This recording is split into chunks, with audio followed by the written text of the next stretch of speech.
Welcome to the Catholic Sobriety Podcast MINISODE. These shorter episodes provide quick tips and information that you can refer back to when you need it most, so you can achieve and maintain your desired level of sobriety. I am your sobriety coach and host of this podcast, Christy Walker. Let's get started. Why isn't your commitment to drink less or not at all sticking for you? Well, I don't know why it is happening for you personally, but I have 5 reasons that typically come up with my clients or other women that I speak with. And I have a feeling that at least one of these, probably more, are going to resonate with you.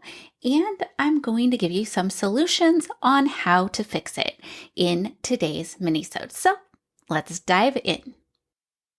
So the first reason why your efforts to reduce or eliminate your alcohol consumption aren't sticking is something that I discussed in episode 44. It's a minisode called Willpower is Useless. Instead, unlock the power of divine determination.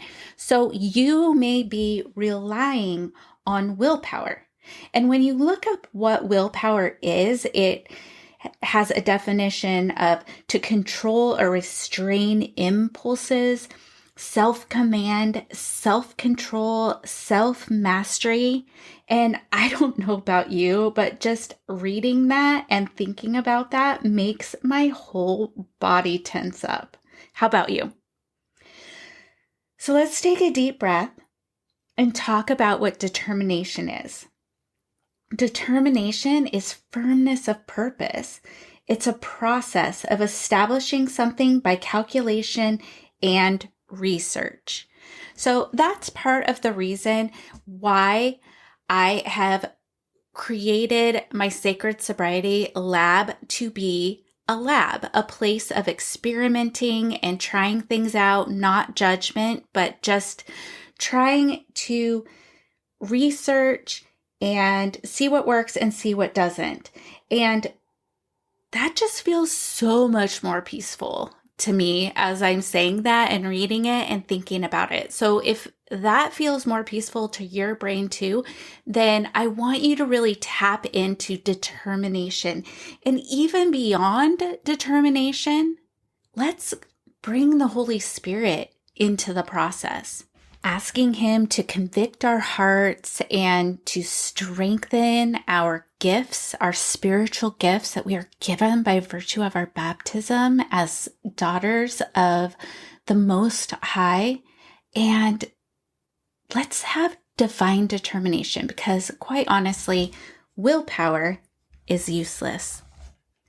Another reason why it might not be sticking or you might be having trouble is that you are doing exactly the same things how you have always done them in the way you have always done them, except you do not have alcohol as part of the equation.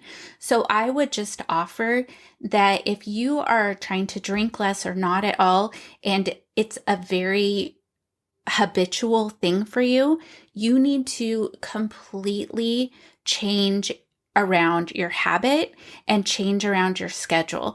So first, make sure that you have a set sleep and wake time. Do that at the same time every day and every night and every morning. And maybe change up what you are doing in the evenings. If you tend to get the kids to bed, plop yourself in front of the couch after you've grabbed a glass of wine and watch Food Network or whatever show you watch. Maybe instead of doing that, you can make yourself a cup of tea, go up to your bedroom, and maybe journal or read, listen to maybe Bible in a Year. That's a great thing to do. Really change up your routine, and that will help you change your habit, and it'll be so much easier. The third reason that you may be having a difficult time trying to find the level of sobriety that's right for you and stick to it is that you don't have the support you need. Maybe you are just keeping this all to yourself and you haven't really told anyone about your goals and your efforts. Maybe you have told people, but they're not that supportive. So I would encourage you to have that support system. Have someone who is going to hold you accountable, who you can talk to about your journey, who you can talk to about your struggles. If you start to feel like you do want to drink, but you don't, and you just kind of want to talk it through with someone, this is where having a sobriety coach can be very helpful, because a coach can hold you accountable and support you. But even then, I always say that having somebody that you can just talk to, especially face to face, go have coffee with or do something with, and talk about your efforts, what's going well, what you're having difficulty with, is very, very beneficial. Now, I also, with my Sacred Sobriety Lab, have a VIP Facebook group. So the women in there can talk and support each other. They can discuss what's working, what's not working, and it is a great place for support and accountability as well. So there's always that option if you don't have someone in your life. The worst thing you can do is isolate and just keep it to yourself, because we are not super good at holding ourselves accountable. So being accountable to another person is just going to accelerate your efforts further. The fourth reason that your sobriety might not be sticking has to do with dopamine deficiency. So dopamine, as many of you know, is a neurotransmitter. It's a type of chemical messenger that sends signals to the brain and other areas.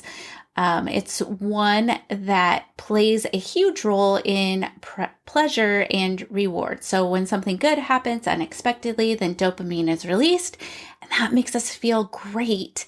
And that leads to a positive outcome, which reinforces that action and keeps us going back for more, which is what alcohol does. So alcohol, like many other drugs, has a direct effect on the dopamine system. Now, it artificially stimulates the release of large amounts of dopamine, and that creates a high or an intense sense of pleasure. Now, over time, the brain adjusts to these high levels of dopamine and produces less of the neurotransmitter, or reduces the number of receptors that can receive the signals. So as a result, when we drink excessively, we often end up with a dopamine deficiency. And then we find that we can't feel pleasure from other things, even things that we used to really, really enjoy. And that the only thing that seems to trigger those feelings for us is the satisfaction of alcohol, even just that sensation of opening a bottle of wine or popping open, a bottle of beer can trigger that dopamine. So breaking the cycle obviously is challenging, but it's totally possible. And one of the ways to do that is to find new and healthy sources of pleasure and reward. And this can be anything from exercise to petting your dog, hugging your kids, finding activities that you love, hobbies that you love, and even just spending time with loved ones.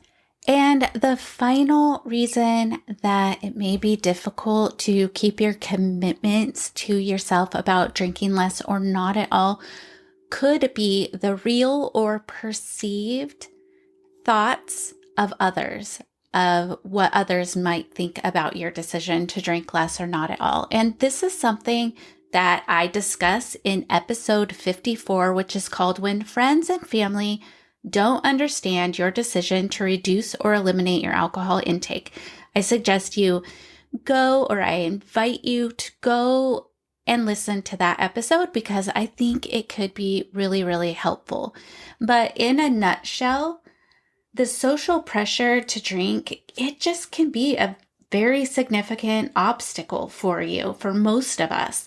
But learning to set boundaries and really standing firm with that divine determination in your decision not to drink is crucial.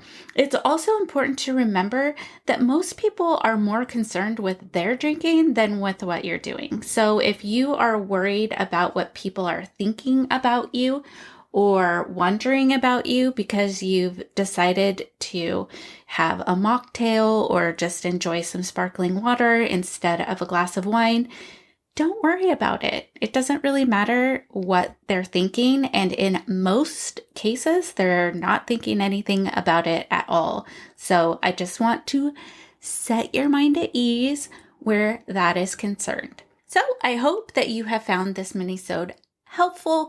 As always, if you ever have a topic that you would like me to tackle, please feel free to reach out to me. My contact information is in the show notes.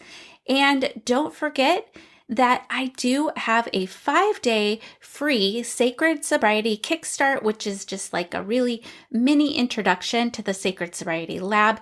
But even if you just do that, you are going to gain some great tools to help you change your mindset around your decisions to drink less or not at all. Well, that wraps up today's episode of the Catholic Sobriety Minisode. Thank you so much for joining me, and please be sure to subscribe to this podcast so you don't miss a thing. And remember, I am here for you. I am praying for you.